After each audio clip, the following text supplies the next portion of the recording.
Қалайсыздар жақсыларым? Бүгін біз барлық пәнде хит болып қолданыста жүрген жасанды интеллекттің жаңа құралымен Мен сияқты кез келген фотоны сөйлеткілеріңіз келе ме? Осы каналға тіркеліңіздер. Бүгін біз суреттерді қалай сөйлететінімізді үйренеміз. Егер сізге бұл тақырып қызықты болса, видеоның соңына дейін көріңіз және лайк басып арнаға жазылуды ұмытпаңыз. Мұнда біз DID онлайн сервисін қолданамыз. Бұл құралды мұғалімдер, блогерлер және контент жасаушылар пайдалана алады. Ал мұғалімдерге төмендегі мақсатта қолдануға ұсынар едім. Do we know what happens at the end of book? Ал ендеше бастайық. Google'ға did.com сайтын тереміз. Сол кезде бізге сайтқа бірден кіретін боламыз. Міне алғашқы бетінде сіздерге тіл таңдауға болады. Ағылшын және орыс тілі. Мен ағылшын тілін қалдырдым. Енді тіркелу үшін логинді басамыз.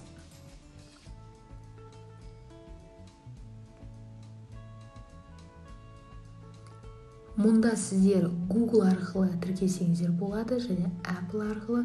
Мен Google'ды таңдадым. Осы жерде өзімнің email'ым дайын болғандықтан өзімнің email'ымды таңдадым.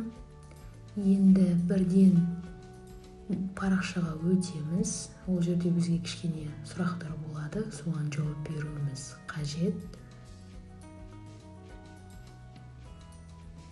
Алғашқы сұрақ DID сайтын қандай мақсатта қолданасыз? Жұмыс үшін дедік. What's your role?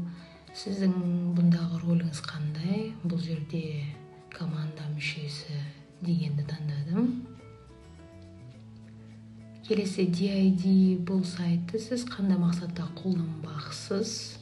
Мен бұл жерде оқыту және білім беру дедім. Келесі сіздің негізгі аудиторияңыз кімдер?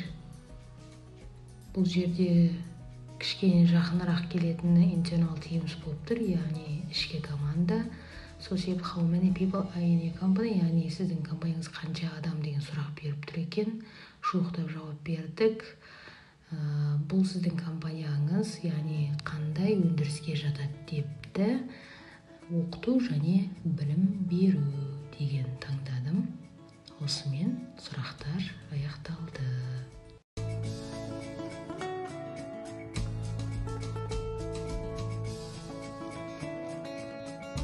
Міне бізге керекті бет экранға шықты. Негізгі осы бет керек бізге. Create video, яғни видеоны жасау батырмасын басамыз. Осы жерде қазір дайын фотоларды жүктейтін боламыз. Егер сіздер компьютерге жүктеген болсаңыздар,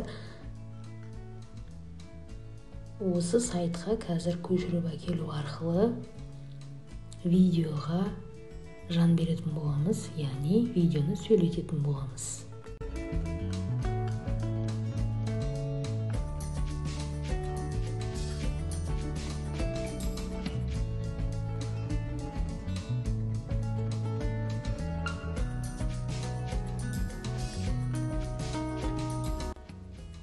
Фото жүктелді. Енді жоғарыдан фотоның бізге керекті оның көлемін өзгертетін боламыз. Осы жерде ер адамның дауысын ауыстыруымыз керек. Енді керекті мәтінді мен Wordқа дайындап қойғанмын. Осы мәтінді копировать етіп осы жерге қоятын боламыз. Сол кезде осы мәтінді сөйлейтін болады. Бірақ бір ескертетін жағдай 10 сөзден аспау керек. Видео сөйлеу үшін 10 сөзден аспау керек. Сол себепті мен мына жерден артық кейбір сөздерді қысқартуға тура келеді.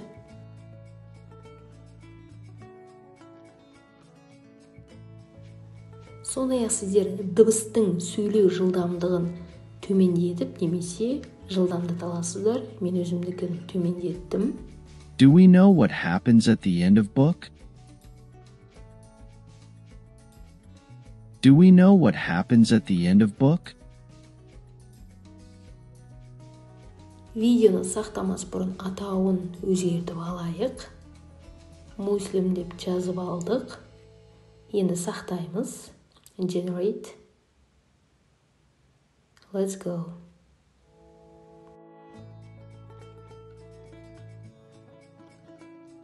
Міне видео жүктелуде. Қазір бір көрейік.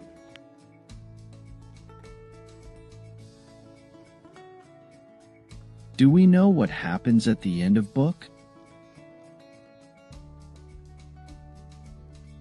Do we know what happens at the end of book?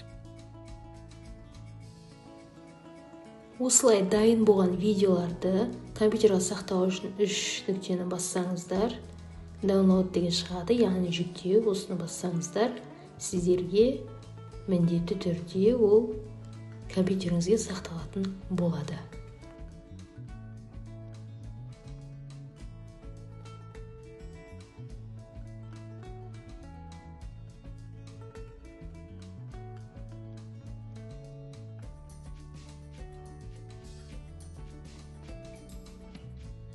Which paragraph describes an event in the book?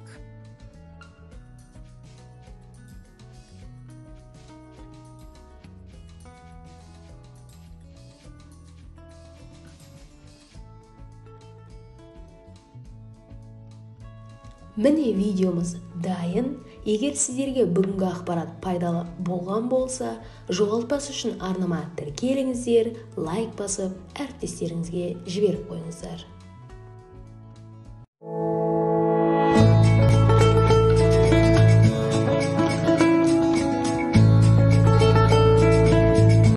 Сәлем, жақсыларым. Сіздердің білім алушыларыңызға Kahoot ұнай ма? Егер Kahoot ұнаса, бұл ойын платформасы да балапандарыңызға ұнайтынына кепілдік беремін. Бүгін Gymkit викториналық ойын платформасын таныстыратын боламын. Ең қызығы, бұл платформаны бастапқыда мектеп оқушысы жасап шығарған. Ол сабақтарды қызықты еткісі келген екен. Бұл платформа білім мен ойынды ұштастырған мұғалімдерге must-have сайт. Ендеше бастайық. Googleға Gymkit сайтын тереміз, сол кезде бірден сайтқа кіретін боламыз. Көкпен берілген sign up for free, яғни тегін тіркелуді басамыз. Осы жерде Google арқылы тіркеліп, яғни жалғастырамыз. Мен өзімнің почтамды таңдадым. Жалғастыру батырмасын басамыз. Енді бізге мұғалім немесе оқушы ретінде таңдай аламыз. Educator, яғни мұғалім таңдадық. Мемлекетті таңдайсыз.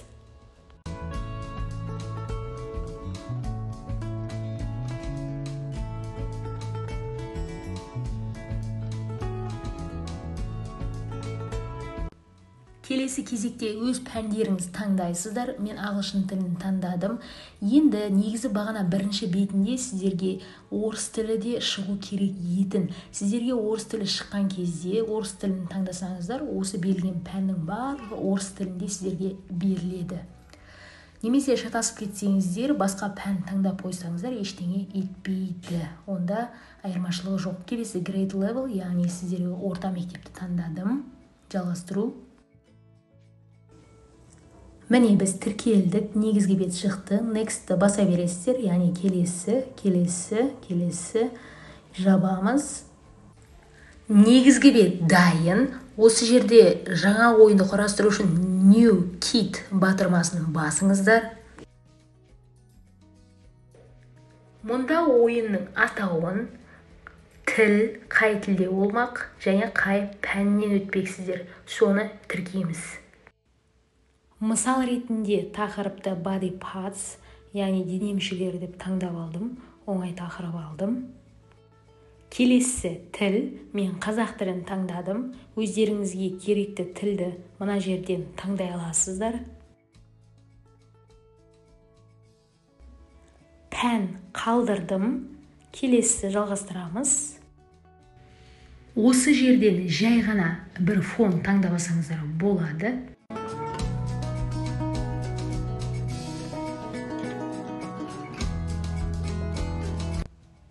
Сұрақтарды қосу үшін add question батырмасын басыңыз. Міне, осы жерде question деп тұр, яғни қазақ тілінде немесе орыс тілінде сұрағыңызды жаза аласыз. Төменге жауаптарын белгілейсіз. Егер дұрыс жауап болған болса, онда осы жасыл белгіні қалдырасыз. Егер қате жауап болса, онда үстінен бассаңыз, ол қызарады. Мен өз жауаптарымды жазып жатырмын. Жоғарғы жағында байқасаңыздар, сұраққа сурет қоя аласыздар, аудио қоя аласыздар, немесе формула қоя аласыздар. Міне, бірінші сұрақ дайын. Екінші сұрақты қосу үшін қайтадан add question, дәл осылай жалғастыра бересіздер. Осы жолға сұраққа суретті қойып көрмекпін. Ол үшін add photo суретті қоюды таңдадық. Міне upload скачать батырмасын басамыз. Алдын ала дайындап қойған фотоны тауып алып, осында алып келетін боламыз.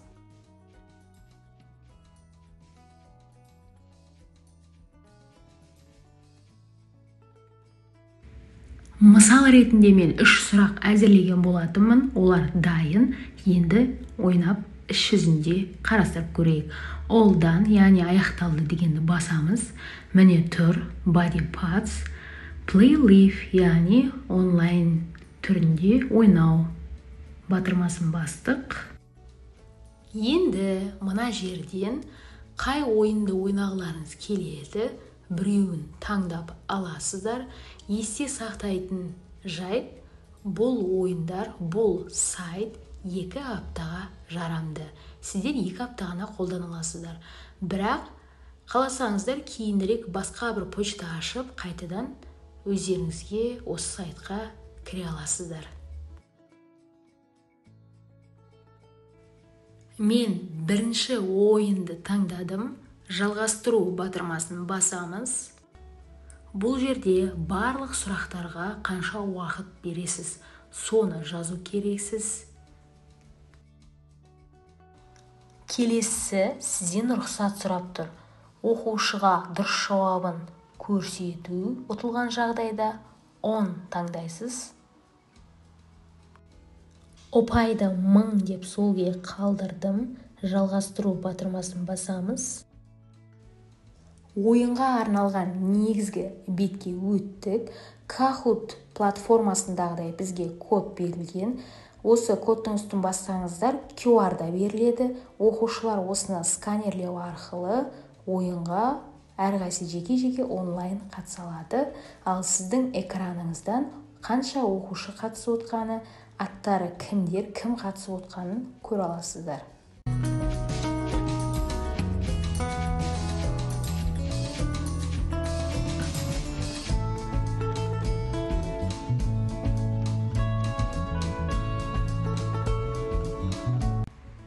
Ойынға қатысушы оқушылар түгел кіргеннен кейін Start Game, яғни бастау батырмасын басамыз. Енді әрбір оқушы өз телефонынан отырып ойынды бастай береді. Бұл ойын түрінің шарты бойынша жаңағы персонаж секіру арқылы кедергілерден өту керек. Ал кедергілерден өту үшін оған күш, энергия керек. Ал энергияны алу үшін ол осы сұрақтарға жауап беру керек. Бұл ойын балаларға, студенттерге, барлық жасөспірімдерге қызық. Бұл платформаны сабақта қолдану арқылы бірде-бір оқушы назардан тыс қалмайды. Ойынның соңында қай оқушы қанша ұпай алғанын тексере аласыздар және жеңімпазды автоматты түрде өздеріңіз анықтай аласыздар.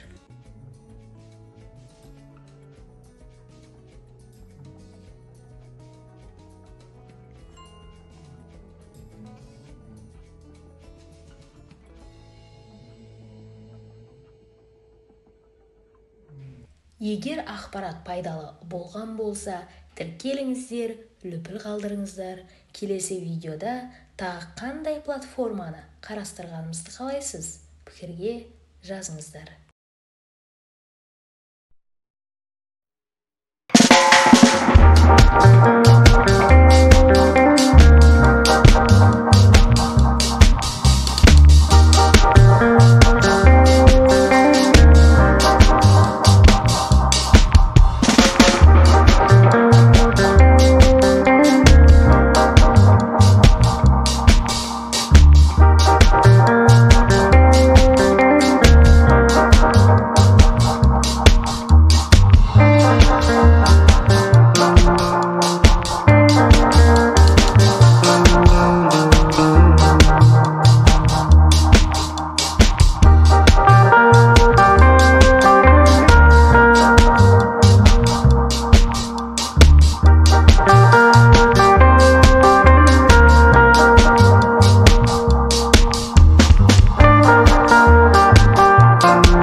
сәлем жақсыларым. Сіздермен бірге мен Ноайбек Асылай.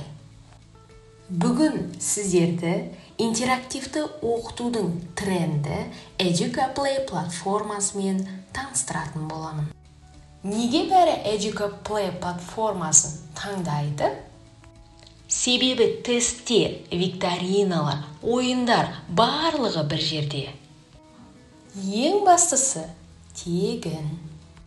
Educaplay платформасы да жасанды интеллект құралы. Сенбейсіз бе? Видеоның соңына дейін көріңіз және жақында ашық сабағы бар әріптесіңізге жіберіп қойыңыз. Ал ендеше бастайық. Google'a Educaplay жазамыз. Міне алғаш шыққан сайтқа кірдік. Негізгі бетте сіздер тіл таңдай аласыздар, ағылшын және орыс тілі. Тіркелу үшін Google арқылы кірген сіздерге оңайырақ болады.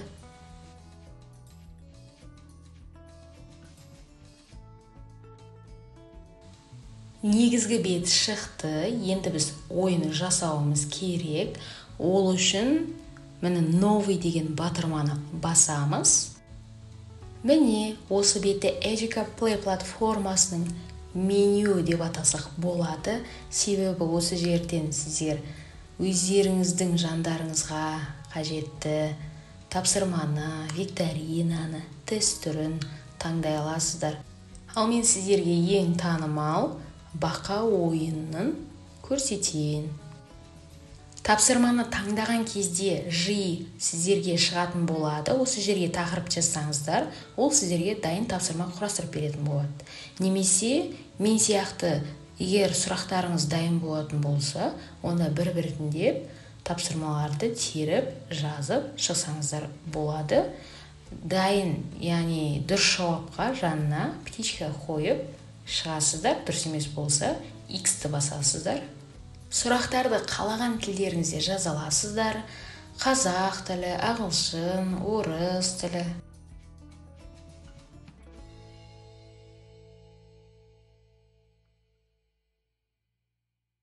Сұрақтар дайын. Енді келесі мәзірге, келесі таңдауға өтетін боламыз. Бұл бетте сіздер толтыру керек ақпарат ол lives, яғни қатысушылардың қанша өмір бере аласыздар оларға. Ұтылып қалған жағдайда ойындық 2 рет ойнай ала ма, соны жазасыздар, 3 рет ойнай ала ма. Келесі уақыт, әр тапсырмаға қанша секунд бересіздер. Мен 3 секунд дедім. Негізгілер осы. Келесі мәзірге өтеміз. Үшінші, бұнда ақпарат, тақырыпты жазамыз. Description, суреттеп өтесіздер, қай сыныпқа арналған деген секілді. Ойынды сақтамас бұрын превьюді басу арқылы ол қандай түрде болады ойын, соны бір қарап көрсеңіздер болады. Мұнда да тіл таңдай аласыздар, ағылшын немесе орыс тілі. Міне дауыстарын өзгерте аласыздар, ақпарат берілген. Ойынды сақтаймыз. Сілтемесін оқушылардың чатына жіберсеңіздер, олар бір уақытта барлық оқушы өз телефондарына кіріп, ойынға қатыса алады, өздерінің бал ұпайларын иемденеді. Ойынды ойнап көреміз бе?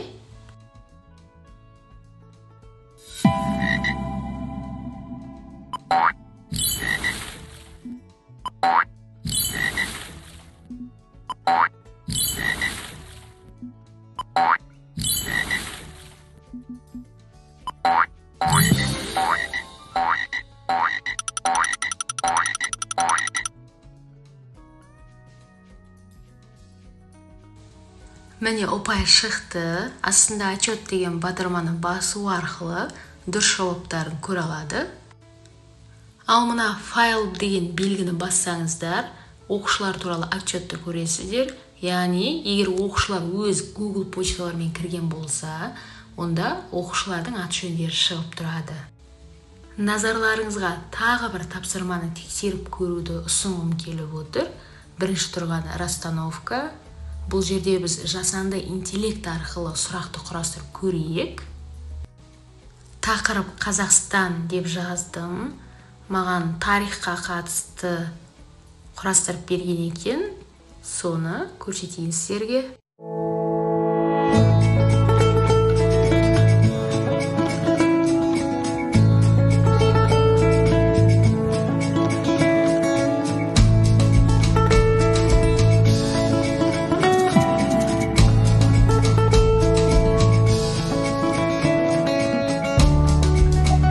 Бүгінгі жиі құралы сіздерге пайдалы болды деген ойдамын. EducaPlay платформасында қандай тапсырмаларды негізі өздеріңіз қолданып көрдіңіздер? Айта кетсеңіздер. Ура! Біз жеңдік! Әрине тіркеліңіздер, лайк басыңыздар. Әрқайсыңыздың қолдауыңыз өте маңызды.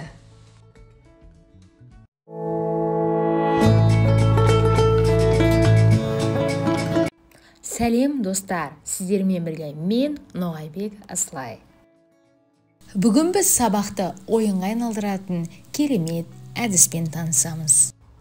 EducaPlay платформасында 3 қызықты ойын құрап, оны сабақта қалай қолдануға болатынын көрсетемін.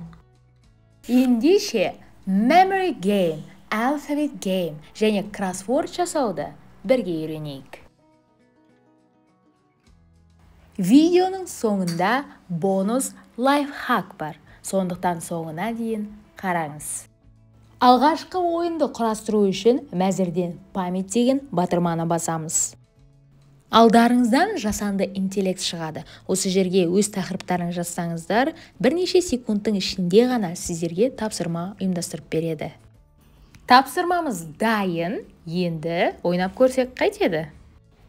Ойынның шарты бойынша бірдей сөздерді сәйкестендіру керек, немесе сөздер мен суреттерді жұптастыруға болады.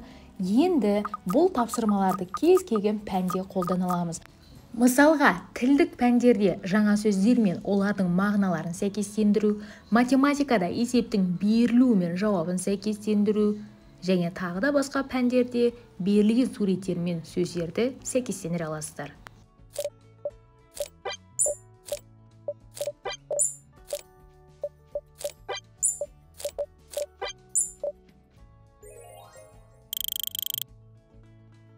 Келесі әріпті дұрыс таңдау ойынын құрастыру үшін мәзірден таңдап аламыз алфавит деген ойынды. Міне интеллект шықты, осы жерге тақырыбымызды жазамыз.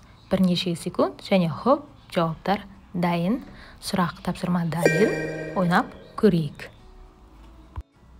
Ойынның шарты берілген сұраққа жауап беру үшін сол сөз мына көрсетілген әріптерден басталуы қажет. Бұл тапсырманы барлық пәнде қолдануға болады. Үй тапсырмасын тексеру мақсатында ми шайқау тапсырмасы бойынша қолдануға болады. Әсіресе термин сөздер және жаңа сөздерді таныстырғанда өте пайдалы болмақ.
Үшінші ойын барлығымызға танымал кроссворд. Мәзірден кроссворд таңдайсыздар.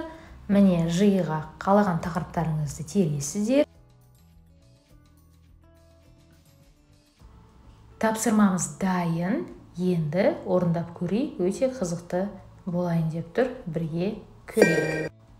Назарларыңызға бонус лайфхакпен бөлісетін уақыт келді.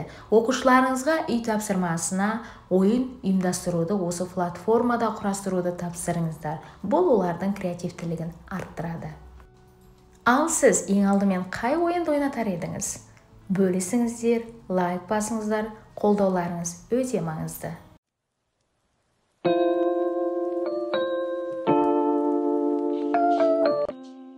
Жасанды интеллект арқылы осындай видео түсіргілеріңіз келе ме? Ендеше, мен Ноғайбек Асылай, өзімнің YouTube каналымда жасанды интеллект арқылы әзірленген голограммалық сағаттың видеосын жүктедім. Тезірек YouTube каналыма өтіп, тіркеліңіздер, ұнаса лайк басып, комментарий қалдырыңыздар.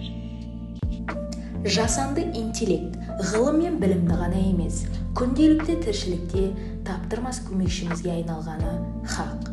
Бүгін назарларыңызға голограммалық сағатты ұсынғым келіп отыр. Голограммалық сағат жасау қаншалықты оңай екенін білгіңіз келе ме? Бұл жоба сізді, оқушыларыңызды және әріптестеріңізді таңғалдыратыны сөзсіз. Жай ғана көріп қоймай,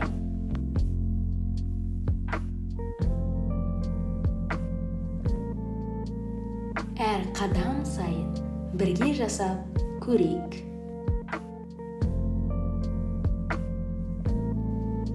Есесіне бейнеролик соңында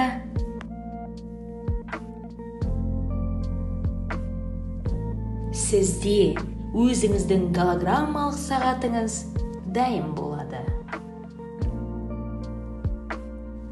Ендеше кеттік!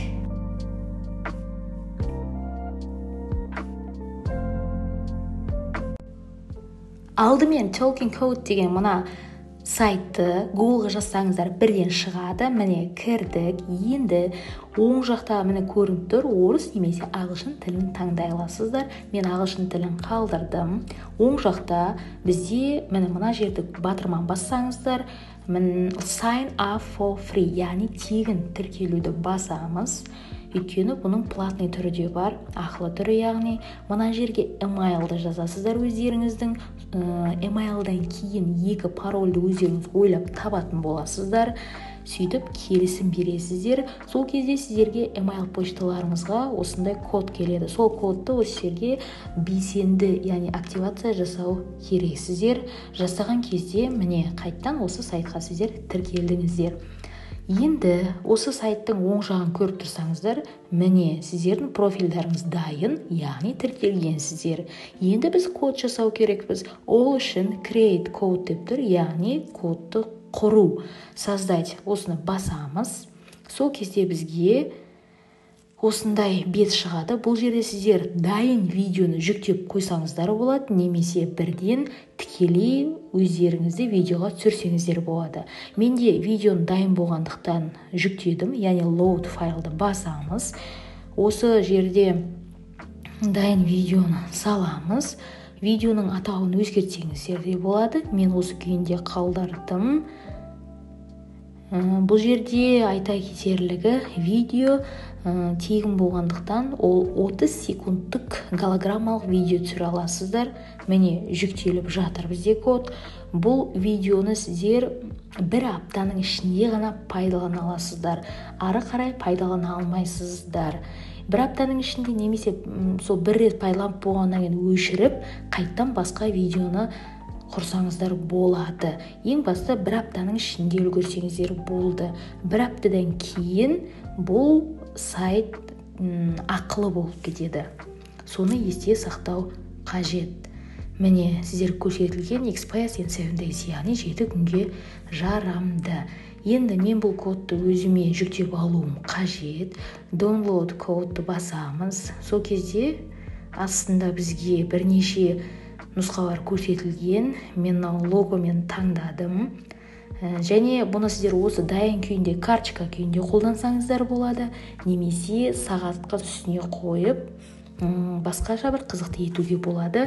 Мен сағатты интернеттен жүктеп дайындап қойған болатынмын. Қазір осы кодты соның үстіне апарып қоятын боламын. Міне код тұр. Осы карточка түрінде қолдансаңыздар да әдемі көрінеді.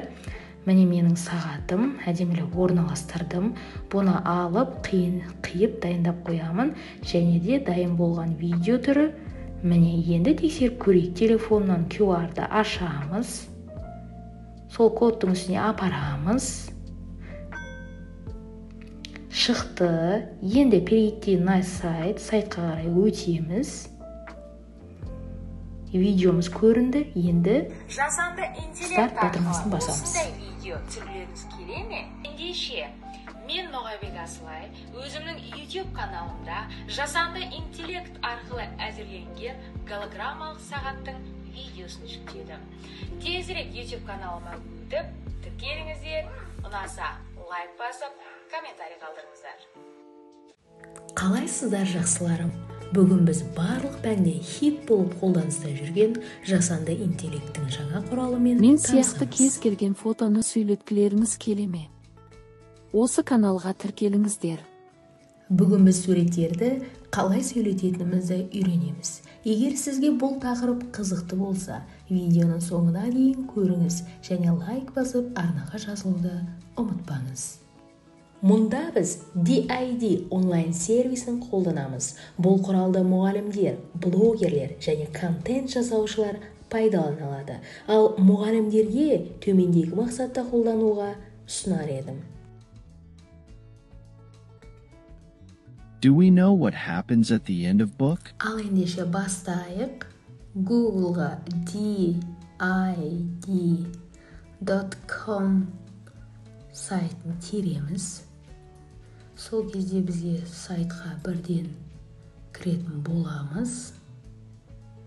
Міне алғашқы бетінде сіздерге тіл таңдауға болады. Ағылшын және орыс тілі. Мен ағылшын тілін қалдырдым. Енді тіркелу үшін логинді басамыз.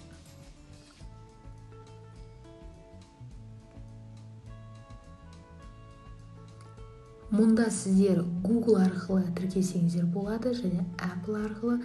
Мен Google'ды таңдадым. Осы жерде өзімнің email'ым дайын болғандықтан өзімнің email'ымды таңдадым. Енді бірден парақшаға өтеміз. Ол жерде бізге кішкене сұрақтар болады. Соған жауап беруіміз қажет. Алғашқы сұрақ DID сайтын қандай мақсатта қолданасыз? Жұмыс үшін дедік. What's your role? Сіздің бұндағы роліңіз қандай? Бұл жерде команда мүшесі дегенді таңдадым. Келесі DID бұл сайтты сіз қандай мақсатта қолданбақсыз? Мен бұл жерде оқыту және білім беру дедім. Келесі сіздің негізгі аудиторияңыз кімдер? Бұл жерде кішкене жақынырақ келетіні internal teams болып тұр, яғни ішкі команда. So how many people are in your company? Яғни сіздің компанияңыз қанша адам деген сұрақ беріп тұр екен. Жуықтап жауап бердік. Бұл сіздің компанияңыз, яғни қандай өндіріске жатады депті. Оқыту және білім беру деген таңдадым. Осымен сұрақтар аяқталды.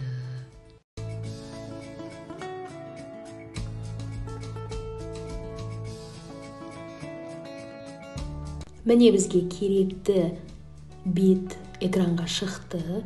Негізгі осы бет керек бізге. Create video, яғни видеоны жасау батырмасын басамыз. Осы жерде қазір дайын фотоларды жүктейтін боламыз.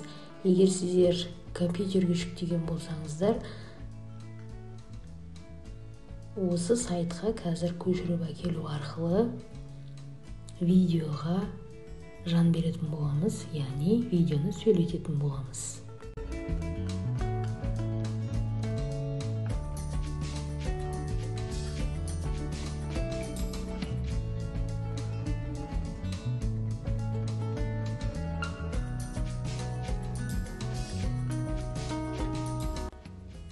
Фото жүктелді. Енді жоғарыдан фотоның бізге керекті оның көлемін өзгертетін боламыз. Осы жерде ер адамның дауысына ауыстыруымыз керек. Енді керекті мәтінді мен Wordқа дайындап қойғанмын. Осы мәтінді копировать етіп осы жерге қоятын боламыз. сол кезде осы мәтінді сөйлейтін болады. Бірақ бір ескертетін жағдай, 10 сөзден аспау керек. Видео сөйлеу үшін 10 сөзден аспау керек. Сол себепті мен мына жерден артық кейбір сөздерді қысқартуға тура келеді.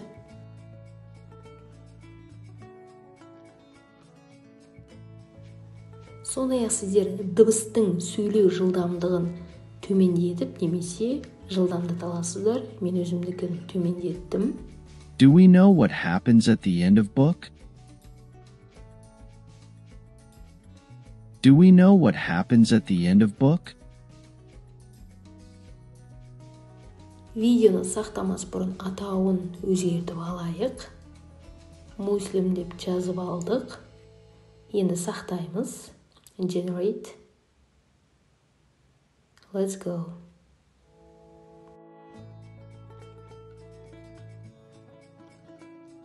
Міне видео жүктелуде.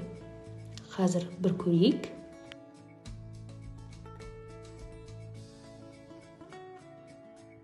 Do we know what happens at the end of book? Do we know what happens at the end of book? Осылай дайын болған видеоларды компьютерге сақтау үшін 3 нүктені бассаңыздар, download деген шығады, яғни жүктеу. Осыны бассаңыздар, сіздерге міндетті түрде ол компьютеріңізге сақталатын болады.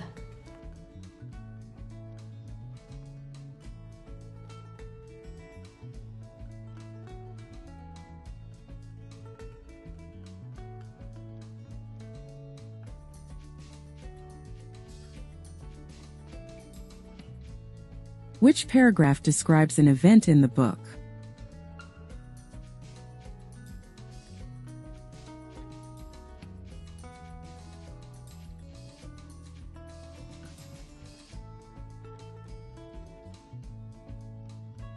Міне видеомыз дайын. Егер сіздерге бүгінгі ақпарат пайдалы болған болса, жоғалтпас үшін арнама тіркеліңіздер, лайк басып, әріптестеріңізге жіберіп қойыңыздар.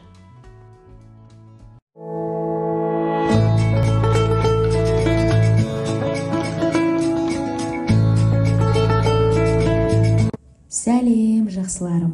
Сіздердің білім алушыларыңызға Kahoot ұнай ма? Егер Kahoot ұнаса, бұл ойын платформасы да балапандарыңызға ұнайтынына кепілдік беремін.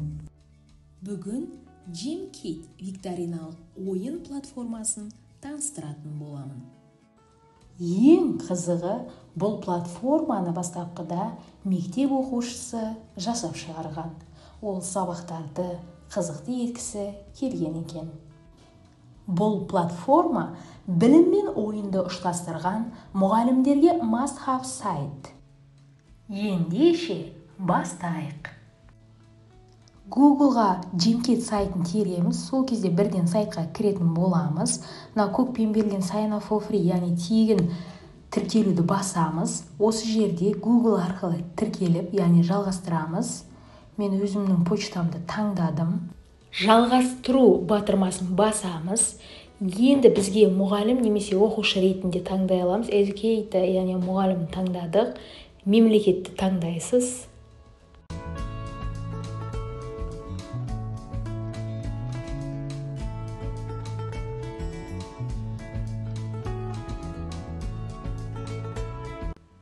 Келесі кезекте өз пәндеріңіз таңдайсыздар. Мен ағылшын тілін таңдадым.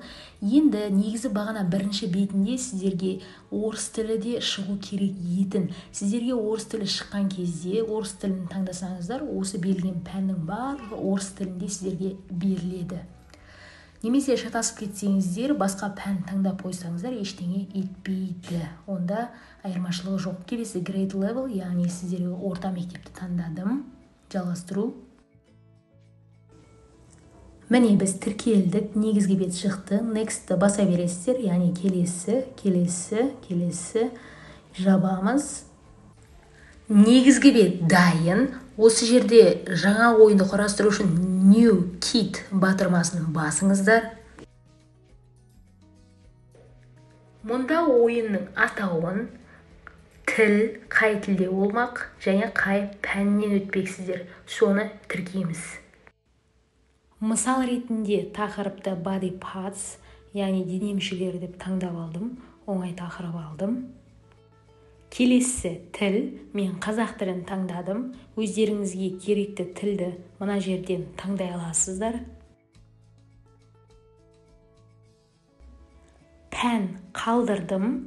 Келесі жалғастырамыз. Осы жерден жай ғана бір фон таңдабасаңыздар болады.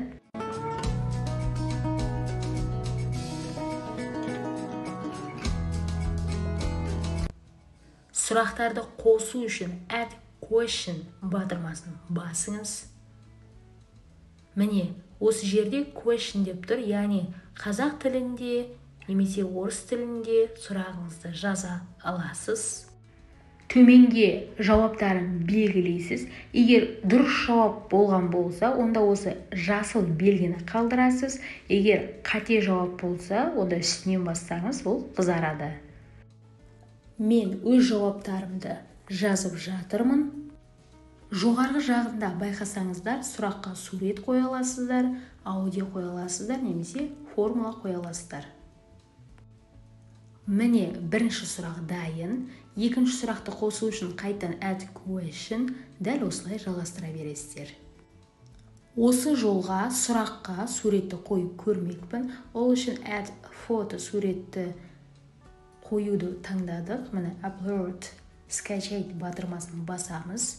Алдын ала дайындап қойған фотоны тауып алып, осында алып келетін боламыз.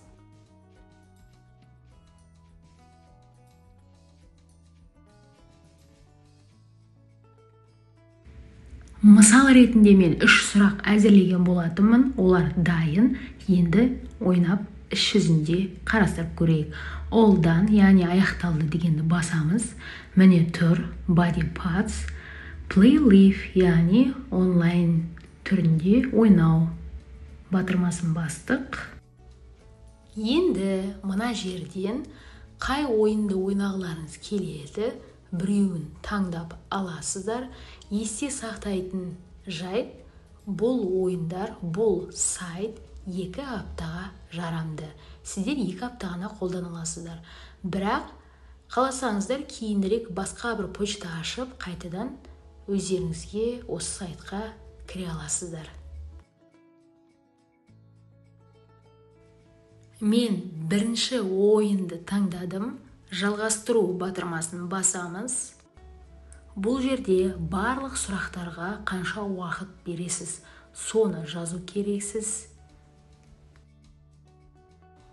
Келесі сізден рұқсат сұрап тұр.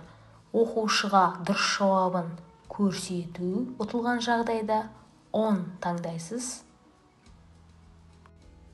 Ұпайды 1000 деп солге қалдырдым. Жалғастыру батырмасын басамыз. Ойынға арналған негізгі бетке өттік. Kahoot платформасындағыдай бізге код берілген. Осы кодтың үстін бассаңыздар QR-да беріледі. Оқушылар осыны сканерлеу арқылы ойынға әрқайсы жеке-жеке онлайн қатыса алады. Ал сіздің экраныңыздан қанша оқушы қатысып отқаны, аттары кімдер, кім қатысып отқанын көре аласыздар.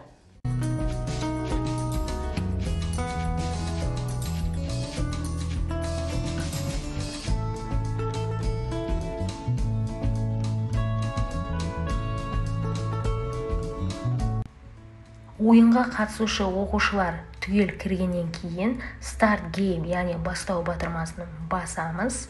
Енді әрбір оқушы өз телефонынан отырып ойынды бастай береді. Бұл ойын түрінің шарты бойынша жаңағы персонаж секіру арқылы кедергілерден өту керек. Ал кедергілерден өту үшін оған күш, энергия керек. Ал энергияны алу үшін ол осы сұрақтарға жауап беру керек. Бұл ойын балаларға, студенттерге, барлық жасөспірімдерге қызық. Бұл платформаны сабақта қолдану арқылы бірде-бір оқушы назардан тыс қалмайды. Ойынның соңында қай оқушы қанша ұпай алғанын тексере аласыздар және жеңімпазды автоматты түрде өздеріңіз анықтай аласыздар.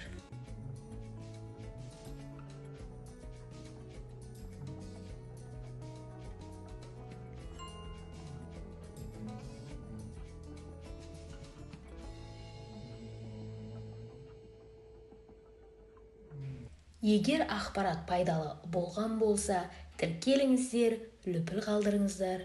Келесі видеода тағы қандай платформаны қарастырғанымызды қалайсыз? Пікірге жазыңыздар.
Сәлем, жақсыларым. Сіздермен бірге мен Ноғайбек Асылай. Бүгін сіздерді интерактивті оқытудың тренді EducaPlay платформасымен таныстыратын боламын. Неге бәрі EducaPlay платформасын таңдайды? Себебі тесттер, викториналар, ойындар барлығы бір жерде. Ең бастысы тегін. EducaPlay платформасы да жасанды интеллект құралы. Сенбейсіз бе? Видеоның соңына дейін көріңіз және жақында ашық сабағы бар әріптесіңізге жіберіп қойыңыз. Ал ендеше бастайық. Google'a EducaPlay жазамыз. Міне алғаш шыққан сайтқа кірдік. Негізгі бетте сіздер тіл таңдай аласыздар, ағылшын және орыс тілі. Тіркелу үшін Google арқылы кірген сіздерге оңайырақ болады.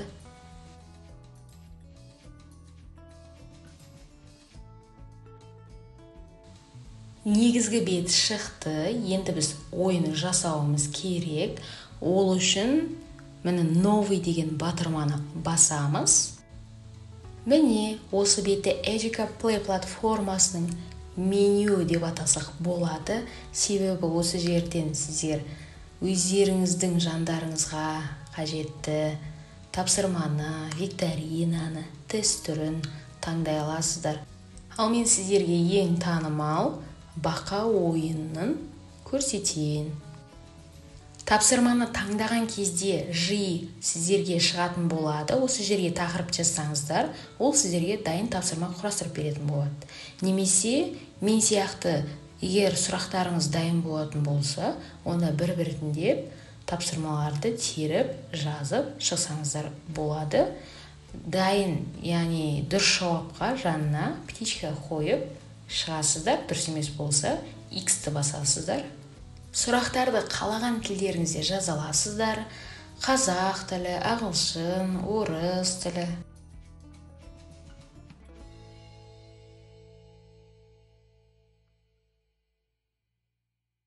Сұрақтар дайын. Енді келесі мәзірге, келесі таңдауға өтетін боламыз. Бұл бетте сіздер толтыру керек ақпарат ол leaves, яғни қатысушылардың қанша өмір бере аласыздар оларға. Ұтылып қалған жағдайда ойындық 2 рет ойнай ала ма, соны жазасыздар, 3 рет ойнай ала ма.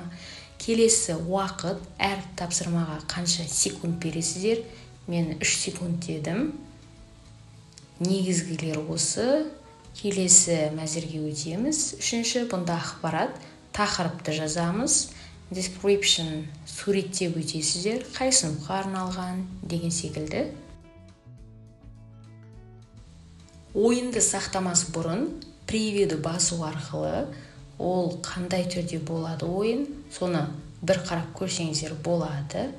Мұнда да тіл таңдай аласыздар, ағылшын немесе орыс тілі. Міне дауыстарын өзгерте аласыздар, ақпарат берілген. Ойынды сақтаймыз. Сілтемесін оқушылардың чатына жіберсеңіздер, олар бір уақытта барлық оқушы өз телефондарына кіріп, ойынға қатыса алады. Өздерінің бал ұпайларын иемденеді. Ойынды ойнап көреміз бе?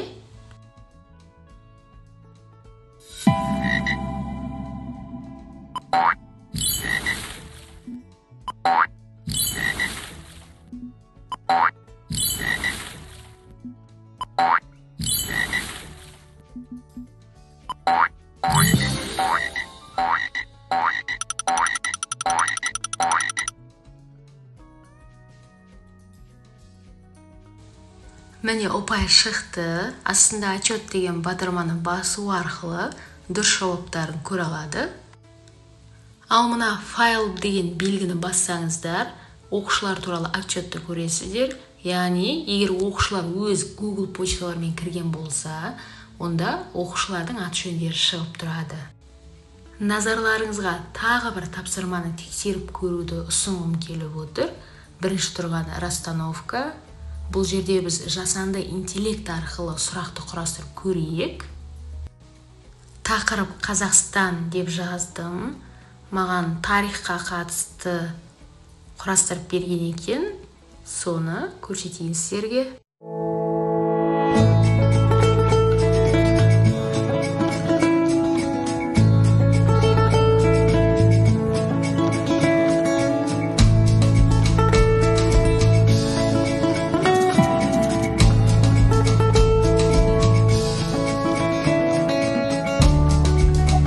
Бүгінгі жи құралы сіздерге пайдалы болды деген ойдамын. EducaPlay платформасында қандай тапсырмаларды негізі өздеріңіз қолданып көрдіңіздер? Айта кетсеңіздер. Ура! Біз жеңдік. Әрине тіркеліңіздер, лайк басыңыздар. Әрқайсыңыздың қолдауыңыз өте маңызды.